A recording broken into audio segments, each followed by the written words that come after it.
Hello everyone, welcome back to my channel. My name is Dr. Nisha and in today's video lecture we are going to study another remedy.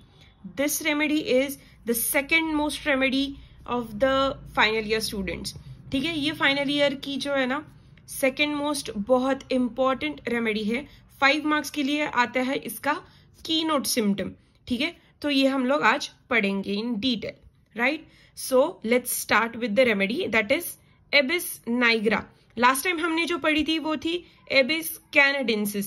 उसी की family की ये another remedy है which is abies nigra. whatever the source, whatever the making thing part used और जो भी कोई history है इसकी फार्मेसी है वो सब कुछ आप लोग विकिपीडिया से पढ़ लो. ठीक है, और अभी तो हम लोग से फोकस करेंगे इसकी कंप्लेंट्स पे. ठीक है, so what this remedy is about, what is it is given for. so ये कब दी जाती है एबिस नाइग्रा? तो एबिस नाइग्रा तो पहले तो हमने पढ़ा था एबिस कैनेडेंसिस का ए बी मतलब एब्डोमेन. सिमिलरली यहाँ पे भी वही है, ए बी मतलब एब्डोमेन. ठीक है, तो ये रेमेडी दी जाती है एब्डोमिनल कंप्लेंट्स पे, that is stomach complaints. Stomach related कोई भी कंप्लेंट हो उसके लिए दी जाती है. लेकिन कोई भी नहीं, कुछ ऐसे उसमें की नोट सिम्टम्स रहेंगे, कुछ ऐसा की नोट रहेगा जो कि ये रेमेडी को डिस्क्राइब करेगा, जो कि ये रेमेडी को अलग बताएगा सब अदर रेमेडीज से, सब अदर स्टमक की रेमेडीज से. ठीक है, तो ये स्पेशली स्टमक के लिए दी जाती है और स्टमक की वजह से कुछ और कंप्लेंट्स भी होती है पेशेंट को, तो उस कंप्लेंट्स को भी ये क्योर करती है. तो पहले तो इसका कॉमन नेम पढ़ लेते हैं, दैट इज ब्लैक स्पर्स. ठीक है, जो भी प्रोनाउंस कर लो कोई बात नहीं, लेकिन ध्यान में रखो. ठीक है, again this is the remedy for remedy of the same family that is coniferae which is the similar to the abies canadensis. Right, so abies canadensis is given for abdomen. This is what your concept is clear. Right, यहां तक तो सब clear होना चाहिए. Abdomen को दी जाती है ये रेमेडी बस. ठीक है, आगे पढ़ते हैं. A powerful and long acting remedy in the various kinds of diseases whenever the characteristic symptoms are present. Characteristic stomach symptoms are present. Right, so stomach को underline क्यों इतनी bold किया है? तो ये रेमेडी है stomach के लिए. so it is given for constipation and dyspepsia. ठीक है, then sphere of action again we saw stomach. और stomach के आजू बाजू stomach की वजह से होने वाले जो भी कोई सिम्टम्स है, ठीक है, तो वो है हार्ट कंप्लेंट्स दिखेंगी और लंग कंप्लेंट्स भी दिखेंगी. ठीक है, so that is the different part but mainly it is focused on the stomach. Okay, now sensation as if hard boiled egg has lodged in the cardiac end of the stomach. तो पहली बात तो यहाँ पे dyspepsia का meaning आपको पता होना चाहिए. डिस्पेप्सिया मतलब क्या? तो अनईजी फीलिंग, कुछ ऐसे गैस है, कुछ ऐसे अटक रहा है, कुछ तो मतलब बेचैनी सी हो रही है खाने के बाद, कुछ ब्लॉट हो रहा है, मेरा स्टमक बहुत हार्ड हो गया है, मेरा पेट बहुत ऐसे फूला फूला लग रहा है आज खाना खाने के बाद, पता नहीं कुछ उचक पचक खा दिया था शायद.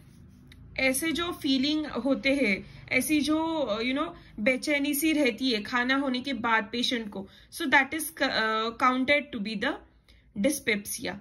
राइट, सो ये जो की नोट है ये बहुत ज्यादा इंपॉर्टेंट की नोट है. आपकी टेक्स्ट बुक में भी आप 2 मार्क करके इस की नोट को स्टार मार्क कर लो.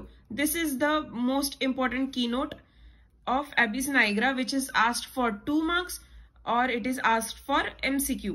राइट, अभी तो मेरे टाइम पे 2 मार्क्स के लिए क्वेश्चंस थे, लेकिन अभी MCQs है तो आप लोग MCQ के हिसाब से ये कर लेना. ठीक है, सो हार्ड बॉइल्ड एग, पहले तो कार्डियक एंड ऑफ स्टमक, थोड़ा सा एनाटॉमी भी जान लेते हैं साइड बाय साइड.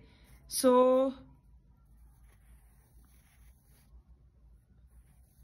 ये हो गया आपका स्टमक. ठीक है, so this is the cardiac end of stomach. ये जो है ना, this is the cardiac end of stomach. तो यहाँ पे क्या बोला है? तो हार्ड बॉइल्ड एग, जहां पे यहाँ पे कार्डियक एंड में हार्ड बॉइल्ड एग है, ऐसा सेंसेशन होता है पेशेंट को. और कब होता है ये सेंसेशन? तो खाने के बाद होता है. Sensation as if hard boiled egg has been lodged in the cardiac end of stomach. ठीक है, ये तो क्लियर हो गया कहाँ पे सेंसेशन, आगे हम लोग डिटेल में देख लेंगे। Pain in stomach always come after eating. ठीक है, पेट में बहुत दर्द होता है खाने के बाद।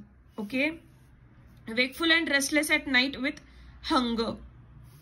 Dyspepsia, again this is also a की नोट, मतलब अब भी उन्होंने खाना खाया है फिर भी wakeful and restless at night with hunger, पता नहीं क्यों हो रहा है ऐसे।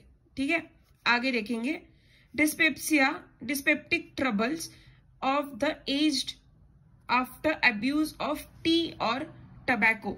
मतलब ये जो पेशेंट है ना, ये टबैको के एडिक्ट पेशेंट है, या फिर टी के, कैफीन, या फिर जो भी कोई स्टिमुलेटिंग पार्ट्स होते हैं, जो भी कोई स्टिमुलेटिंग पार्ट्स नहीं, सब्सटेंस होते हैं, जो भी कोई स्टिमुलेटिंग मेडिसिन होती है, या फिर कुछ भी ऐसे स्टिमुलेंट पेशेंट खाता है, उसकी वजह से अगर डिस्पेप्सिया या फिर ऐसे ब्लॉटिंग सी फीलिंग होती, this is what normal feeling. ठीक है, बहुत नॉर्मली होती है, लेकिन पेशेंट बोलता है स्पेशली आफ्टर खाने के बाद ही मुझे ऐसी तकलीफ होती है, और ऐसी तकलीफ होती है जैसे कि कुछ अटका है मेरे कार्डियक रीजन में, ऐसे कुछ बहुत हार्ड अटका है, और उसकी वजह से उनको हार्ट में भी या फिर चेस्ट में भी पेन हो रहा है, और उनको ऐसे बहुत अनईजी सा हो रहा है कि नहीं अभी तो हमें डॉक्टर के पास जाना ही जाना है। So this is the remedy for this type of complaints. So gastrointestinal symptoms देख लेते।